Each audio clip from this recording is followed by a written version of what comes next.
Tip number 1 என்னன்னு பார்த்துடலாம். ஒரு வாட்டர் பாட்டில் இது போல் பெரிய பாட்டிலை எடுத்துக்கோங்க.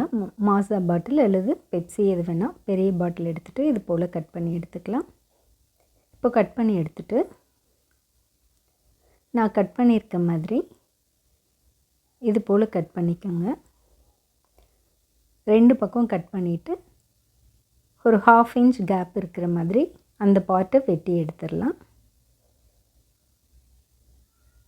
பாருங்கள், இது போல் தான் இந்த மாதிரி கேப் வர மாதிரி வெட்டி எடுத்துருங்க. இது எதுக்கு அப்படின்னா, நம்மளுடைய டீ கப்ஸ் எல்லாம் பார்த்திங்கன்னா ஹேண்டில் இருக்கனால நம்ம வேறு எதுலையாவது போட்டாலும் அது ரொம்ப ஸ்பேஸை ஆக்குப்பை பண்ணிக்கும். அண்ட் கேர்ஃபுல்லாக ஹேண்டில் பண்ணணும். மற்ற பாத்திரங்களோடு போடுறப்ப அது ஒடிஞ்சு போகிறதுக்கு சான்சஸ் இருக்குது. ஸோ இந்த மாதிரி நம்ம வச்சுக்கிட்டோம்னா வெர்டிக்கலாக ஸ்டோர் பண்ணுறப்ப நமக்கு ஸ்பேஸும் சேவ் ஆகும். கிச்சன் கபோர்டில் கூட நீங்கள் அப்படியே ஸ்டோர் பண்ணி வச்சுக்கலாம், அல்லது நம்ம கிச்சன் கவுண்டர் டாப்பில் கூட ஸ்டோர் பண்ணி வச்சுக்கலாம். டெய்லி யூஸ் பண்ணுறத ஈஸியாக எடுத்து யூஸ் பண்ணுறதுக்கும் ஈஸியாக இருக்கும். ஒடிஞ்சே போகாது கப் இந்த மாதிரி நீங்கள் ஸ்டோர் பண்ணிங்க அப்படின்னா. அதே போல் இன்னொன்று, சின்ன கப்ஸ் இருந்துச்சு அப்படின்னா இந்த மாதிரி சின்ன பாட்டில் உங்கள் கப்புடைய சைஸுக்கு தகுந்த மாதிரி நீங்கள் பாட்டில் செலக்ட் பண்ணிக்கோங்க. இது போல் கட் பண்ணி எடுத்துகிட்டு இந்த மாதிரி கிளாஸ் ஐட்டம்ஸ் எல்லாம் இது போல் ஸ்டோர் பண்ணி வச்சுக்கலாம். நீங்கள் ரேராக யூஸ் பண்ணுற மாதிரி இருந்தால் கிச்சன் கபோர்ட்ஸில் அடுக்கி வைக்கலாம்.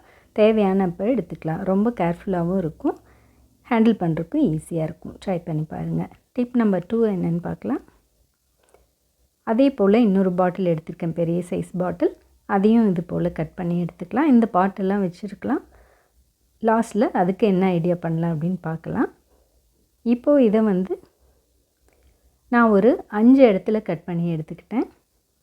ஒவ்வொரு இடத்துலையும் டிசைன் வருது இல்லையா, அந்த கேப்பில் ஃபுல்லாக ஒரு கட் கொடுத்துட்டேன். 5 to 6 இடத்துல கட் பண்ணுற மாதிரி வரும். நீங்கள் ரொம்ப கேர்ஃபுல்லாக கத்தி ஹீட் பண்ணிட்டு பண்ணலாம், அல்லது நல்ல ஷார்ப்பான சிசர் வச்சு இது போல் கட் பண்ணிக்கோங்க. பாருங்கள், இப்போ நான் எல்லா பக்கம் கட் பண்ணிட்டேன். இது எதுக்கு அப்படின்னா, நம்மளுடைய கிளாஸ் பவுல்ஸ் அண்டு பீங்கான் கப்லாம் வச்சுருப்போம் இல்லையா, அதெல்லாம் ஒடிஞ்சு போகாமல் இருக்கிறதுக்காக தான் இது. இந்த மாதிரி ஃபுல்லாக கட் பண்ணி விட்டாச்சு. இப்போ இது நல்ல ஷார்ப்பாக இருக்கிறனால கையை கிழிச்சிடும். ஸோ நம்ம அந்த எட்ஜஸை கவர் பண்ணுற மாதிரி செல்லோ டேப் போட்டு நான் ஒட்டிக்கிறேன். நீங்கள் வேறு ஏதாவது டிசைன் பண்ணுறதுனா கூட பண்ணிக்கலாம். பெயிண்ட் பண்ணுறது, வேறு கலர் ஸ்டிக்கர்ஸ், பேப்பர்ஸ் ஒட்டுறது அந்த மாதிரி. பட் அந்த கார்னர் ஒவ்வொரு எட்ஜையும் நம்ம நல்லா கவர் பண்ணி விட்டுக்கலாம். ஏன்னா நம்ம கை விட்டு எடுக்கிறப்ப நம்ம கையை கிழிச்சிடக்கூடாது. அதுக்காக தான் நான் ஒன்று மட்டும் இப்போ உங்களுக்கு ஒட்டி காமிச்சிருக்கேன். மேலே அந்த 2 சைட்லேயும் இது போல் ஒட்டிக்கோங்க. எல்லா கட்ஸ்லேயும் இது போல் ஒட்டி விட்டுருங்க. அப்போ தான் கை கிழிக்காது, கேர்ஃபுல்லாக இருக்கும் நம்ம யூஸ் பண்ணுறப்ப.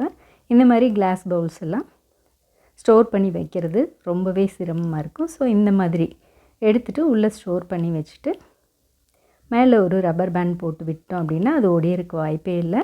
நமக்கு ஸ்பேஸ் சேவிங்காகவும் இருக்கும், கேர்ஃபுல்லாக இருக்கும். தேவையானப்போ நம்ம இது போல் எடுத்துக்கலாம். யூஸ் பண்ணிவிட்டு திரும்பவும் எல்லாம் வாஷ் பண்ணி க்ளீன் பண்ணி இதே போல் ஸ்டோர் பண்ணி மேலே நம்ம கபோர்டில் வைக்கிறனால வச்சுக்கலாம், கிச்சன் கவுண்டர் டாப்பில் வைக்கிறனால வச்சுக்கலாம்.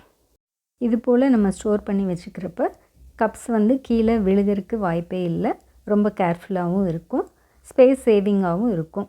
நம்ம மேலே கிச்சன் கேபினெட்ஸில் ஸ்டோர் பண்ணுறதுனாலும் பண்ணிக்கலாம். உங்ககிட்ட ரொம்ப பெரிய பவுல்ஸாக இருக்குது அப்படின்னா அதுக்கு தகுந்த மாதிரி இது போல் பாக்ஸ் இருந்தால் கூட யூஸ் பண்ணிக்கலாம். நம்ம ஏதாவது ஸ்வீட்ஸ் வாங்குகிறோம் அந்த மாதிரி ஏதாவது வாங்குறப்ப இந்த மாதிரி பாக்ஸ் கிடச்சிச்சின்னா அது கூட நீங்கள் அந்த சைஸுக்கு தகுந்த மாதிரி அதே போல் நான் சொன்னேன் இல்லையா, அந்த பாட்டிலில் கட் பண்ண மாதிரி 2-3 இடத்துல கட் பண்ணிவிட்டு நீங்கள் அதில் ஸ்டோர் பண்ணி கூட வச்சுக்கலாம்.